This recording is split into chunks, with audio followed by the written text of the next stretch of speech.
এই ভিডিওটা করার জন্য যতটা না কষ্ট করতে হয়েছে, আমার মনে হয় না আগের ভিডিওগুলোতে আমার এতটা কষ্ট করতে হয়েছে। তো কষ্ট করার কারণ হলো যে আজকে না ঘরে আমার একদমই রোদ আসছিল না, একদমই অন্ধকার অন্ধকার লাগছিল বলে এতবার জায়গা পাল্টিয়েছি। কোনো জায়গায় এত রোদ, কোনো জায়গায় একদমই ছায়া। তোমরা যে যারা যারা আর কি ভিডিও করো তারা রোদের মধ্যে কীভাবে যে ভিডিওগুলো করো ভগবানই জানে। তো বাধ্য হয়েছে এসব কথা। তো আজকে কী বানাচ্ছি সেটা বলি। তো সবার প্রথমে দেখতেই পেলে ক্লে দিয়ে কিছু একটা করছি। তো আমি ভাবলাম কিছু একটা বানাই, ক্লে দিয়ে অনেকদিন থেকে বানানো হচ্ছে না।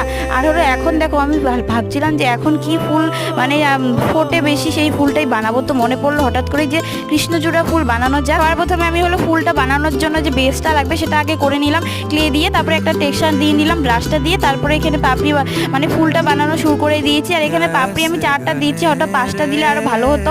তারপরে এখানে যত ধরনের আর কি ফুলটার উপরে আর কি ডিজাইন বা হলো ডিটেলসগুলো ছিল সবগুলো আমি করে নিলাম। আর এখানে আমি রং করাটা দেখাতে পারলাম না, পরের ভিডিওতে অবশ্যই দেখাবো। টাটা।